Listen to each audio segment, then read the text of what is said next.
네, 실명조 간명통변 이번 시간에는 제가 실제로 간명했던 사주를 가지고 한번 공부해 보겠습니다.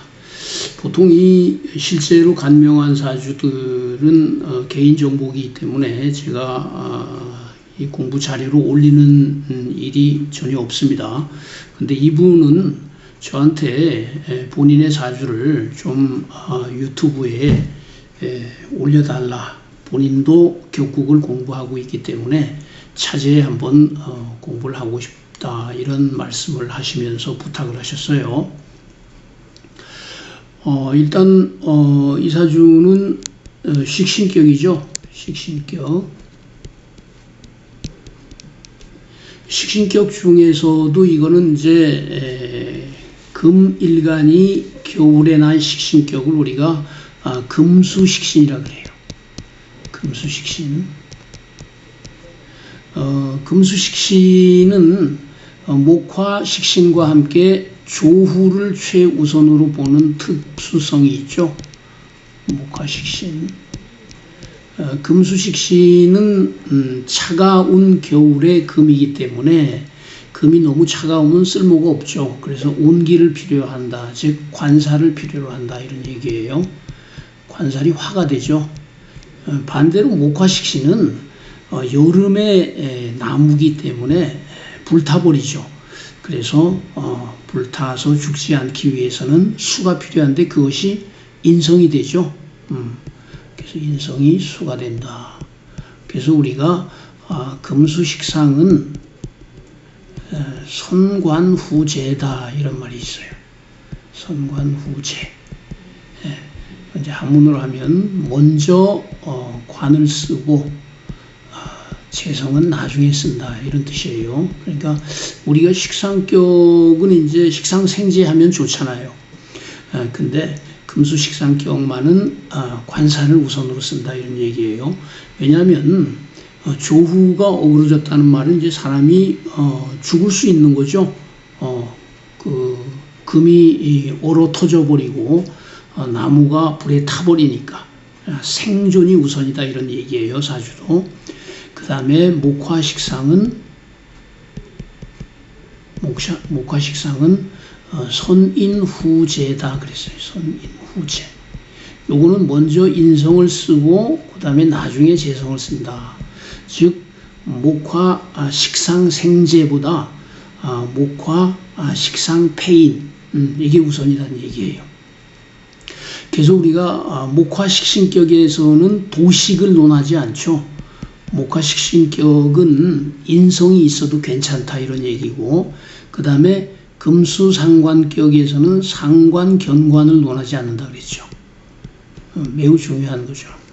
근데 이 사주는 이제 상관격이 아닌 식신격이죠. 그리고 요거는 정관이 아닌 칠살이죠. 그러니까 아주 좋죠. 식신대살하는 사주가 격국적으로도 식신대살로 좋고, 그 다음에 조후적으로도 칠살을 봐서 좋다, 이런 얘기예요. 자, 그러면 이제 이분이 대단하신 분이죠. 식신대살을 하니까. 그런데 사주 격국의 고저, 그러니까 격국이 매우 좋으냐, 중간이냐, 또는 중상 이하냐, 이런 거를 판단하는 거는 뭘로 판단한다 그랬어요? 그것은 용신과 상신의, 첫째는 유무정이 중요하죠. 요 유무정에서 일단 성격이냐 박격이냐가 결정되고, 그 다음에 격국의 높낮이를 나눌 때는 유무력을 본다 그랬어요. 유무력이라는 거는 예를 들면은 이 사주에 예를 들면은 요 식신이라는 격, 즉 용신, 길신용신이죠. 용신과 요 칠살이라는 상신, 그 다음에 그거를 감당하는 일간, 요 삼자의 힘을 얘기하는 거죠. 우리가 한마디로 말하면은 삼자, 이 세 가지 삼자가 계균이다, 모두 이렇게 균등하면 가장 좋다 그러죠. 균등하다 이 얘기는 뭐냐면은 일간과 식상과 칠살, 즉 일간이 강한 경우에 그 강한 일간의 힘을 식상으로 빼어내어서 그 다음에 칠살이라는 나의 문제를 잘 해결하는 이런 구조인데, 이것이 전부 다 힘이 강해야 된다 이런 얘기예요. 한쪽이 힘이 약하면 이제 격이 떨어지는 거죠.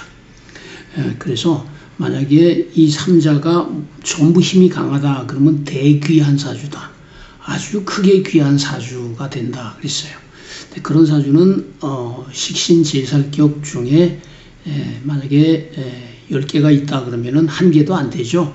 똑같이 균형이 있게 강한 거는 대부분은 1개가 약하거나 또는 하나가 너무 강하거나 이런 경우가 생기죠. 그래서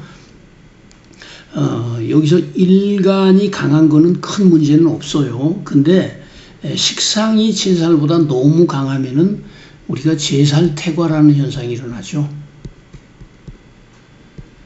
그 다음에 식상은 약하고 칠살이 너무 강하면은 제살이 불완전해지는 그런 나쁜 일이 생겨나죠.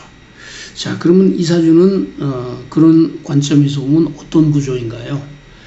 요 식상의 힘이 약하지 않죠. 근데 칠살은 요거는 지금 여기 근근히 뿌리를 내리고 이 비겁이나 식상의 기운에 비해서는 칠살이 약하다. 그런 이제 구조가 되는 거죠. 그러니까 이 사주가 완벽한 제살퇴과는 아니지만은 어쨌든 이 균형이 무너져 있다 이렇게 볼 수 있죠. 그러니까 성격이 된 사주이기 때문에 인생을 사는데 큰 지장은 없어요. 근데 이게 아주 유력하지는 않기 때문에 큰 인물이 된다든가 그러기는 쉽지 않다 이런 얘기예요. 그러면 이제 운은 아주 간단하게 볼 수 있죠. 균형이 맞는 운, 균형이 잘 이루어진 운이 좋은 운이고, 균형이 더 흐트러지면 더 나쁜 운이 되겠죠. 그러니까 이 부분은 이렇게 수가 식상이기 때문에 만약에 해자축 운이 별로 안 좋은 거예요. 해자축 운으로 가면 식상이 더 강해지잖아요.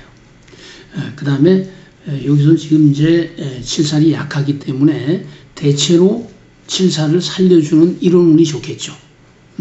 그러니까 전체적으로 봐서는 이분이 인생이 이렇게 식상이 강해지는 운보다 이렇게 칠살이 힘을 받는 운이 더 나을 것이다.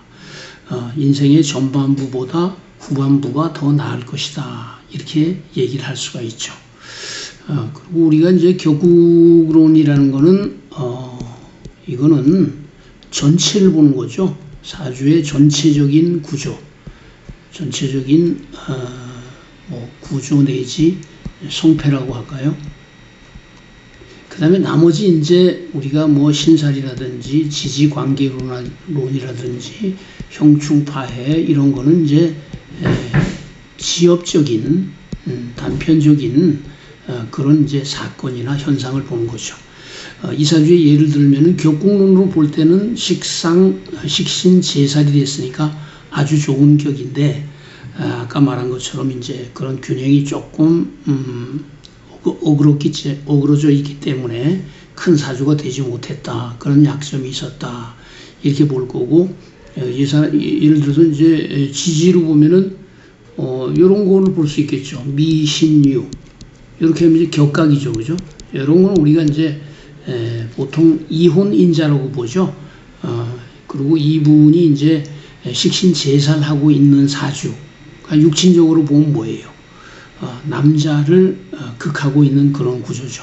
그러니까 격곽과 이렇게 식신 제살이 어우러지면은 이분이 이혼할 가능성이 있다. 이렇게 우리가 얘기를 할 수가 있죠.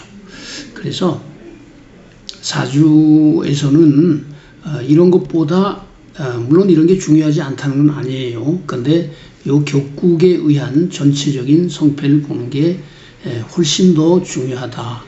이렇게 얘기를 할 수가 있겠습니다.